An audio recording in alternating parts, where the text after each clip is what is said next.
We are joined today by the Democratic Alliance's Helen Zille, a former Premier of the Western Cape, a Mayor of Cape Town, leader of the party, and currently the chairperson of the party's federal executive. In late September of 2025, Zille announced that she would pack up her things and move up to the City of Gold, where she was born and raised, accepting her party's nomination to run for mayor of the city of Johannesburg. Johannesburg is the economic hub of South Africa, with a metropolis home to millions. Yet years of governance woes and instability has meant that service delivery has taken a back seat for residents and businesses. As our guest today said in her acceptance speech of her nomination, if Johannesburg works, South Africa works. But if Johannesburg doesn't work, South Africa won't work. Helen, thank you for joining Newsday today. It's great, Seth. Thanks. It's good to be with you again. Last time we spoke, you had just kicked off your campaign. You have been crisscrossing Johannesburg since. Can you tell us about what you have learned from engaging with the residents and what of your experiences on the ground have been? Well, my experiences have been really good everywhere. I mean, I've seen some dreadful situations and terrible suffering, but my interactions with the people have been wonderful. Johannesburg has a different level of social capital from any other city that I know in South Africa. There are can-do people all doing something about the crisis they face in almost every area of service delivery. They don't sit and complain. They don't see themselves as victims. They see themselves as agents who can contribute to fixing it. And that's been my major experience with Joburg. It's been great, and it really has reinforced my belief in the city. And something you've consistently cited is that local government is not about ideology. It's about, like it is at a national level, it's about bringing services to the people. And let's speak and unpack each of the service delivery items in the city. One of the most pressing issues that our readers have mentioned is that of water in the city. It's about 47% of the city's water is considered non-revenue water. And as such, we see 46%. And as such, we're seeing outages that go on for days, going on weeks. Could you unpack sort of how Johannesburg got to this situation and what some of the plans to start addressing them? So just to help your listeners, maybe we say that non-revenue water is the technical term for water that gets lost in the system. And the simple reason for that is that there has been very little maintenance for 30 years. And if you don't maintain a system, it breaks down. And that's what's happened in Joburg. So in terms of, I know you've mentioned ring fencing finances, particularly for water. Could you explain to our listeners what that entails and why it's critical for water maintenance?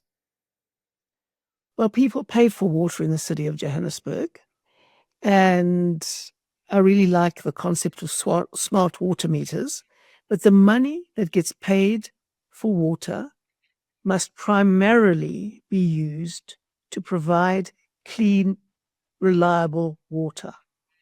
That's what it must be used for. It mustn't come in and be swept out of the water account and used on all kinds of other projects. Water is the top priority in the city at the moment, and we have to use the money that comes in because it's paid for by the citizens to get water. We must use that money primarily for water. And linking to that is that of sanitation. The city of Johannesburg also has some huge sanitation issues where there's been found to be non-compliance of its wastewater treatment works. On the campaign trail, have you encountered any of these issues and complaints? Yes, indeed I have, especially the pollution of the rivers that it results in. And underinvestment in wastewater treatment plants is criminal. It really is. Now, The city of Cape Town says its greatest priority is to extend wastewater treatment plants and that system because of the growth in the population there. And I'm sure it can't be any different in Joburg. If you have a great population and you're linking them to the sewer system, you have to refurbish and extend and build new wastewater treatment plants. And that has to be a priority. Otherwise, there will be, as the mayor of Cape Town says, a punami. And there will be if we don't actually invest in that. And do you remember from growing up in the city, what the Klip, for example, the Klip River and the Yukskay River, there were issues of pollution, but now these are rivers I've been reporting on for a while that are just literally foaming from the amount of sewage that has been pumped into it.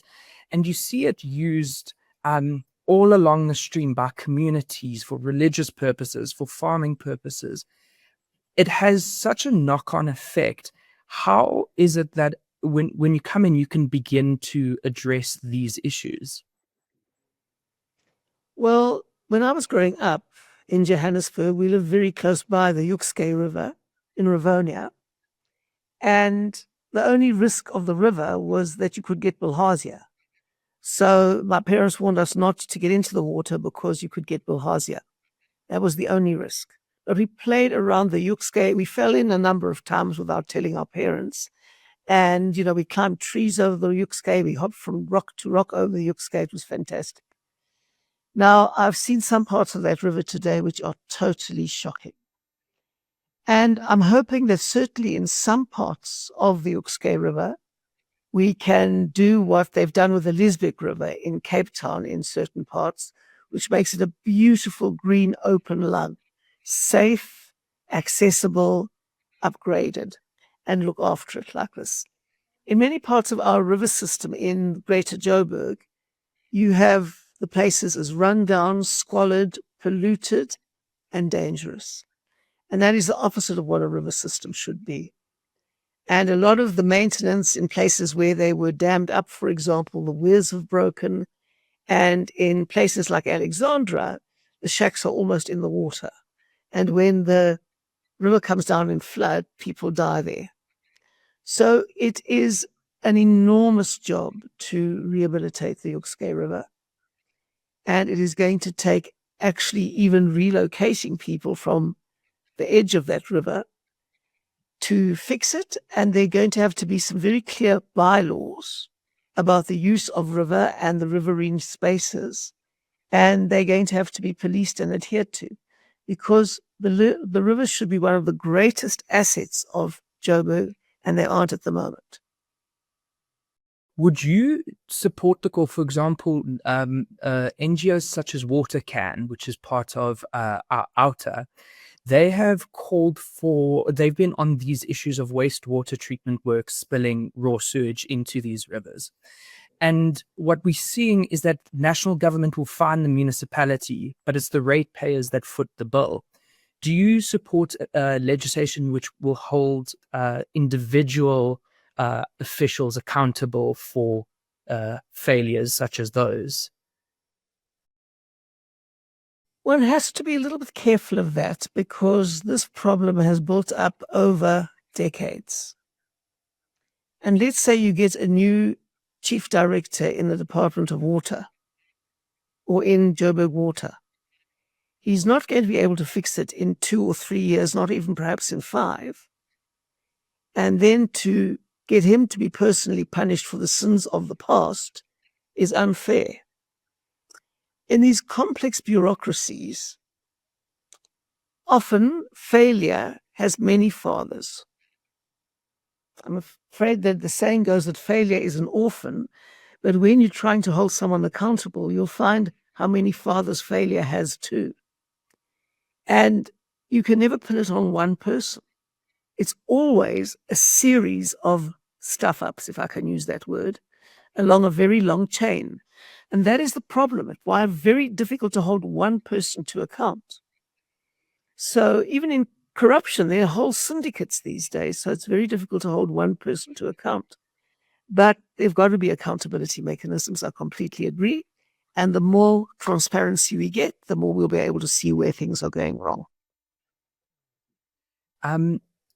Moving on to refuse collection, I've seen that you have been engaging with the Pick It Up workers for quite some time.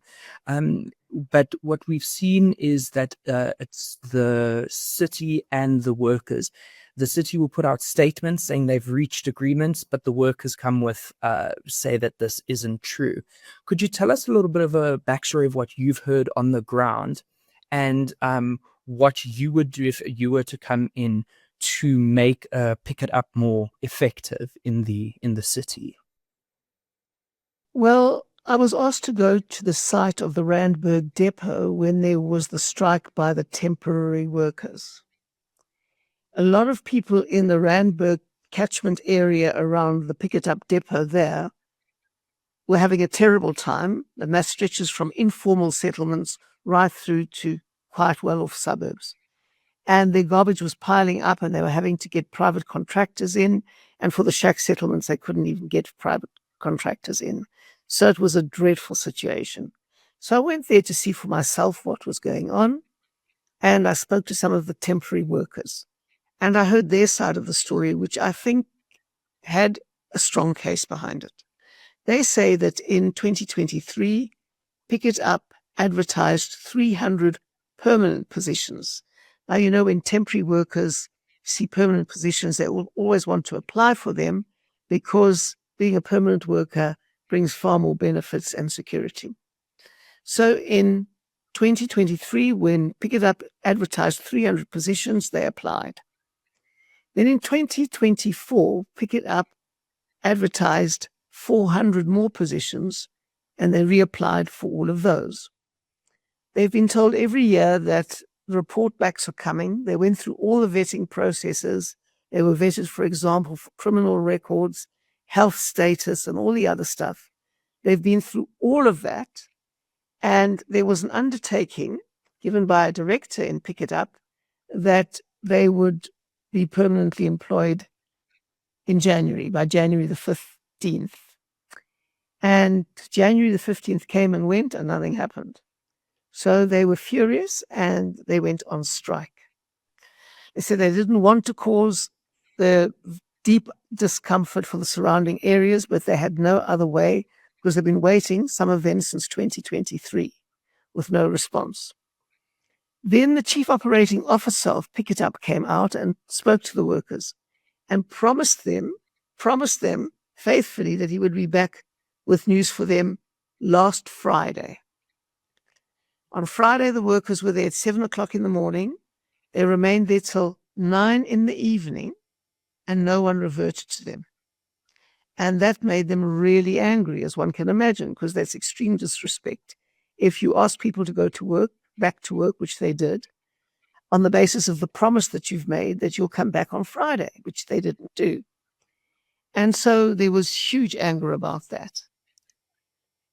I really felt for the workers because you can't treat people like that. I'm sorry. Even if you've got bad news to give them, if you've promised to come back, you must go back. So after a while, the Pick It Up officials did come out. I think that was earlier this week.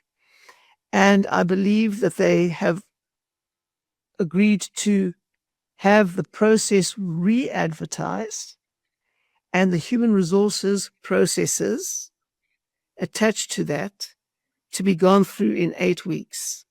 Well, I'll be very impressed if they can do it in 8 weeks because they haven't been able to do it in 3 years. But on the strength of that promise, the temporary workers have gone back to work. So it shows that they weren't disrupting for disruption's sake. They are demanding that they be treated with some respect and dignity. Then what would I do differently if I was the mayor? I think it makes sense to adopt a policy that when you advertise positions that are permanent in a sphere where you've got lots of temporary workers, you open it to the temporary workers first, who must have been evaluated in the quality of their work as temporary workers. For example, whether they reliably come to work, whether they do well at work, etc., and then give them the first bite at the cherry so that you can use their track record, their experience, their performance evaluation. Not all of them, of course, not all of them, because if you've been useless and unreliable and haven't rocked up or been dishonest or failed the criminal record test or anything else, well, then you can't assume that you're going to be employed. But on the basis of good performance, a clean record, and experience, I do think that the temporary workers should get the first bite of the cherry. That makes it manageable because when they advertise more broadly for 300 posts, I understood they got 126,000 applications. Now, you can't work with those kinds of numbers. So rather have the intense competition to come in as temporary workers, evaluate the performance of the temporary workers, and then pick the very best for permanent positions. That's how I think you can do it fairly and properly. And I'm moving to another question about from readers about the road network and traffic lights. The main question is, because it's been compounding for years and years, is it possible to fix these traffic lights, the road network, and that within one term? Look, I've been looking at the quantifications, the financial quantifications for maintaining certain infrastructure. And ironically, the traffic lights seem to be the most affordable to fix. That'll come in, according to the estimates that I've received, at about 85 million rand. And that is not a lot in the context of the city of Johannesburg with its nearly 90 billion budget. So that is one thing that could be fixed. However, the great problem with the traffic lights is the consistent vandalizing of the infrastructure. The stealing of the cables, the deliberate destroying of the mechanism that keeps the light on so that people can direct the traffic and get tips for doing so. The vandalism in Johannesburg has to be seen to be believed. And it doesn't help to spend 85 million, even if that is relatively affordable in a city like Johannesburg, only to have all of that infrastructure vandalized again. In fact, they did what we did in Johannesburg. We have the uninterrupted power supply, the UPS. They had those little solar panels above traffic lights that keep them powered even in load shedding or when there's no electricity. And they were put up in Joburg, and I think everyone except 2 across the whole city was stolen or vandalized. Now, people have to work with the sphere of government to keep the infrastructure functioning. You cannot again and again every year replace infrastructure because you've got to maintain where it's too old, not where it's deliberately broken. And you've got to build new infrastructure because the population is growing. And every time you have to fix vandalized infrastructure, it takes away from your ability to do routine maintenance, and it takes away from your ability to build new infrastructure. It is criminal. And moving on to something you spearheaded when you were mayor of Cape Town is the importance of public transport. The Rea Vaya network in the city of Johannesburg has not been fully operational and completed for around close to 2 decades. I remember there was one of the depots was being built by my house before I even got a pen license, before grade 3, and now I'm in my 4th year of work and it hasn't been completed yet. Firstly, why is it so critical that there's an effective municipal public transport system? Why hasn't it been the case for the past going on 2 decades? And how can we get it operational? Look, I don't understand the insides and outsides of Rea Vaya. I only know that where we have My City, the bus service, working in Cape Town, and Go George in George, which is the equivalent, they're working very well. They are very, very expensive, but they're working very well for certain corridors. We are not going to, in Cape Town, be able to put My City everywhere. It's just too expensive. But for the long trek from Atlantis into the city centre via Joburg and Table View, it's a very functional and much relied upon transport system, because the traffic there is so intense and the community is poor. They need a proper public transport system. So that works very well. The one to Khayelitsha is now working very well along the southeastern corridor. And there are one or two more. But we are not going to put many more in because it's just too expensive. But to service the underserviced corridors, especially when rail wasn't working because of PRASA, that performed a really important function. Excuse me, my throat. I was wondering why Rea Vaya has become so mired in nonsense. And my instinct would be that it's part of the general malaise and corruption in Joburg, but I can't be sure until I've actually looked into it in detail. Now, moving on to the last service delivery item is that of crime, particularly in areas such as the Johannesburg CBD, Hillbrow, Yeoville, where we're seeing huge amounts of hijacked buildings. Now, how do you, for an area with so many hijacked buildings, how do you even begin to address these issues? Well, you can only do it in partnership with the private sector. And I'm delighted to say that a lot of property investors are going very long on Johannesburg. They believe that Joburg's slump has bottomed out, and they are investing a lot in Joburg buildings, which is very promising and very encouraging to hear. Now, the market is for affordable housing in the center of Johannesburg. That's the market. And where the private sector has come in, they have done extraordinarily well at building affordable high-rise housing in Joburg with access control and everything else that enables people to live safe, dignified, clean lives in high-rise buildings. If I were to start, I would start with one of the city's own buildings that has been hijacked, because then at least the ownership issue sorted out. It's your building, the city's building. And then you can get a court order that requires people to move out of the hijacked building into a temporary relocation area. You'd have to do that in conjunction with Home Affairs, because people who are not legally in South Africa cannot stay in South Africa. They've got to be legally here to stay here. Otherwise, they need to leave.